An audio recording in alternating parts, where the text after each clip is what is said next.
Hey everyone, welcome to another episode of Baldur's Gate 3 Level 3 Spell Report Cards.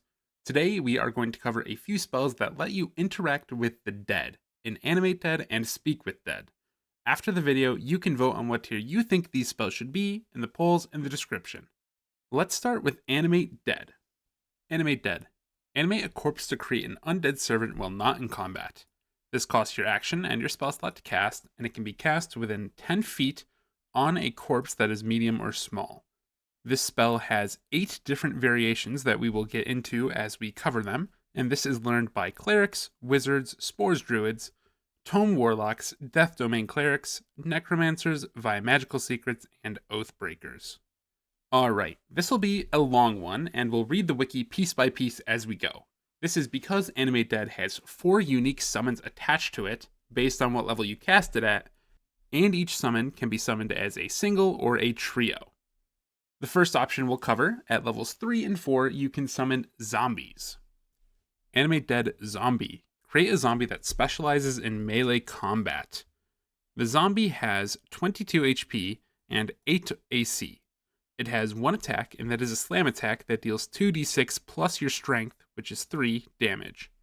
Enemies hit by it are affected with Crawling Gnaw, and an enemy that is killed that has Crawling Gnaw is reborn as a newborn zombie. In summary, zombies are a melee summon with low AC and mediocre HP. The low AC is two-sided. It means anything aimed at the zombie is going to hit, but it also makes enemies more likely to target the zombie because they like hitting people who they know they'll hit. This is helpful because, as we've seen with most of the summons so far, most melee options are there to drive hits away from your party and tank a few actions from the enemy. Its HP pool is fairly mediocre at 22, but it will take more than 1 hit to go down, especially at earlier levels. As we get into the late game, the high damage enemies will probably kill your zombie in 1 hit. The slam damage is 2d6 plus 3, which certainly isn't bad, but it does leave a bit to be desired if we were to compare it to other damage spells. The gimmick of the zombie is that hitting an enemy will affect them with the Crawling Gnaw condition for a turn, and then if that creature dies with the condition, another zombie will spawn from its corpse, which can deal damage, tank hits, and affect more people with Crawling Gnaw. In practice, this means that the zombie could be a good option against hordes of low HP enemies, so you can chain together a lot of zombie births, or just as a meat shield that can take a couple hits. Overall, the zombie is a good, but not great summon in my opinion. It technically can last a while because it does last up to a long rest, but it's generally going to die fairly quickly after taking a few hits and maybe dealing a bit of damage. As a side note, something a little frustrating about the zombie is that it has 6 dexterity, meaning it will almost never act on the same turn as your party, which can make it a little more tough to work around. Next up is the skeleton, which is also summoned at levels 3 or 4. Animate Dead Skeleton. Create a skeleton that specializes in ranged combat. The skeleton has 19 hit points and 11 AC, and has a ranged attack that deals 1d6 plus 3 piercing plus 1d10 necrotic. So the skeleton is numerically fairly similar to the zombie. It has 3 less HP at 19, 3 more AC at 11, and a touch more damage. It loses out on the multiplying gimmick in favor of the simple buff of being ranged.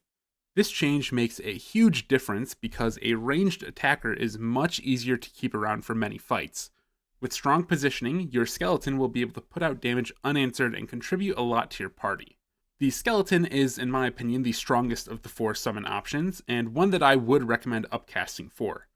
Having a horde of zombies is cool and it could be thematic for your build, but a trio of skeletons is part of what makes summoning build or summoning party so strong. The action economy can get broken by having so many skeletons attacking in 1 turn. Next up, at levels 5 and 6, you can summon 1 or 3 ghouls or flying ghouls. These are similar enough summons that we're going to cover them both at the same time. Animate Dead Ghoul. This is available if you upcast level 5. The ghoul has 35 hit points and 17 AC. It has a claw attack that deals 2d4 damage and has the chance to paralyze the target. It also has a Devour action that can only be used on knocked down, prone, or sleeping targets that deals 3d10 slashing damage, and it also heals for the same amount of damage. The Flying Ghoul has 30 hit points and 15 AC and has increased movement speed, and it also has a fly speed up to 60 feet. This has a claws action that is the same as the regular ghoul, but has a higher save DC, and the devour action is the same. The tooltip here on the wiki is not quite correct. Ghouls are a step up from zombies in terms of durability. They have 30 to 35 HP and 15 to 17 AC. Their damage is a bit lower at 2d4 instead of 2d6, but their attacks can paralyze. Paralyzed targets cannot move, act, and any attack against them will hit and crit. This is an insane debuff, and if this was reliable, the ghouls could be very strong. Unfortunately, the ghoul's save DC for being paralyzed is 5, and as far as I know, this cannot be changed in any way. The flying ghouls are a bit better. They have a save DC of 10, which is still quite low, but more believable that someone might fail it. The saving throw type is Constitution, and in the late game especially, when you might cast this spell, enemies are generally going to have at least decent Constitution, and it's going to be very difficult for enemies to fail a saving throw. Along with their claws, they have a Devour option that deals 3d10 damage to a prone or sleeping target and allows the ghoul to heal that many hit points. This is a big buff in damage and helpful for durability on a summon that cannot be healed by spells. Both of these attacks can be boosted by Reverberation. Reverberation is a condition that lowers enemies' con saves and can knock them prone, which makes the paralyzed more likely to hit and gives them access to the Devour. The difference between the two is that the Flying Ghoul basically trades some defense for better mobility and the better save DC on their claws. If you are going to summon ghouls or flying ghouls, I do think it's worth it to choose the Flying Ghoul. Trading off 5 HP for a much better chance at paralyzing enemies is definitely worth it, and flying makes it much easier to maneuver. Overall, ghouls have some fun synergy, and when they high roll with paralysis, they feel strong, but they're not strong summons. To get one ghoul, you need to cast Animate Dead at 5th level. This puts them in the same realm as elementals, which are miles better than a single ghoul.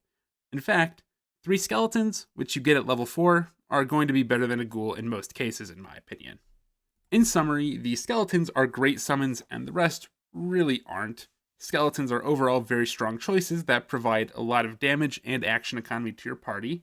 Zombies are a fun and possibly strong option against hordes to summon more zombies. Ghouls are weak choices compared to other high-level summons, but can be a fun choice to pair with Reverberation and proning effects. No matter which summon you choose, each character can only have one instance of Animate Dead active at a time, so be mindful that you aren't accidentally overwriting your summons. Onto the grades, we are mostly going to be grading this as if you are using it to summon skeletons, with some niche additional options in the other summons. I have an A for early game and B for mid to late with an S for upcasting. I think a level 4 Animate Dead is a fantastic way to spend your spell slot, especially if you're able to boost your summons with things like Aid and Hero's Feasts. One summon is also quite useful. It's less so in Act 2 because most enemies will resist the physical or necrotic damage, and even less so in Act 3 because their damage just won't hold up and their initiative won't be high enough to group all the time. They will also often die in one hit. Superiority has an A, as does Versatility. This is a Cornerstone summoning spell. It is generally quite strong and useful in most encounters, just to have extra attacks. I have an S for Price because you're spending your spell slot on day-long summons is a way to make your spell slot highly impactful in multiple encounters. Getting 3 summons for one spell is exceptional and makes the price grade as well as the uniqueness grade even higher. For class and item synergies, Necromancers have a special interaction where Animate Dead always summons an additional undead starting at level 6. This makes the level 3 options much better, doubling their value, and getting 4 skeletons at level 4, that makes an already great value proposition even better. There are also some items out there, the Abyss Beckoners and the Circle of Bones, that will make your summons more durable. Of note, I believe the ghouls are immune to becoming mad from the Abyss Beckoners, but the zombies and skeletons are not. Someone feel free to correct me in the comments if you know otherwise. Last note, pairing any summons with Aid and Hero's Feast will always amplify their value, and take even fairly low durability summons and make them able to take more hits. Overall, I think Animate Dead is a strong general spell that deserves an A tier grade. If you are building a summoning party, which can be very strong, this spell might fall into S tier for you. Next up is Speak with Dead. Speak with Dead. Grant a semblance of life to a corpse, allowing it to answer questions. Skeletons and creatures killed with acid, fire, lightning, necrotic, or radiant damage cannot be made to talk using the spell, and it does not work on undead. This is a ritual spell, so when you cast it outside of combat, there is no cost, and it has no upcasting benefit. Once cast, for the whole day you can recast Speak with Dead without expending any more resources. This is learned by bards and clerics. So, Speak with Dead has no combat utility.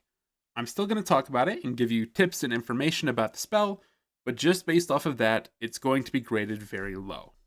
Speak with Dead exists as an option for hints, expanding on lore, and just general flavor outside of combat. You can talk to people and they might expand on some quest information that you might have gotten if they were alive. You might learn more about that character's backstory that you normally wouldn't have. And ironically, it just makes the world seem more alive by providing a lot of unique and fun dialogue choices and interactions. If you want to use the spell, and if you care about the flavor in the world, you probably should, there are a few things you should know. For one, creatures will often not want to talk to their killer.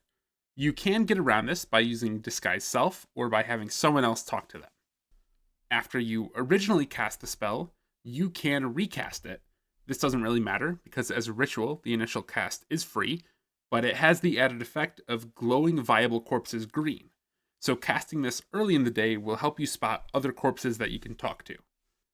In the description, I am going to link a wiki page that has a list of NPCs that can be spoken to while dead. A few of the highlights that you might want to talk to, but maybe you missed. Yurgir's bed can be spoken to uniquely. Nabber has unique Speak with Dead interactions. Harlip has some funny dialogue you can learn about, and Orn's mother can expand on some lore about one of the main antagonists. Overall, this spell is fun to use, and you should use it if you want to, but it doesn't bring value beyond that, except for maybe a few hints towards quests or loot that you don't really need the spell for and are usually not very high value. For that reason, and this might be very unsatisfying, I simply have NA for the grades. It just doesn't make sense to me to rank the spell in things like superiority when that's clearly, it doesn't even feel like it belongs on a report card. I am going to be putting it in F tier on my tier list, but that doesn't mean I think you should never cast the spell. It just doesn't have any utility. It's there for the flavor, it's there for the roleplay, which is a very good use, but not really applicable here. Speaking of that tier list, let's move on to see where these spells fall. I have Animate Dead in the middle of A tier. I think Glyph of Warding is pushing S tier, so no shame in Animate Dead for being below it. The more this tier list fills out, the more I am considering moving Lightning Bolt down to the top of B, but I'm not going to pull the trigger quite yet. I do think Animate Dead is probably a step above it, though. Speak with Dead falls towards the bottom of F tier, where there are spells that you just really don't ever cast. Alright, that's all I've got for today. Thank you all for watching, and I hope you have a good one.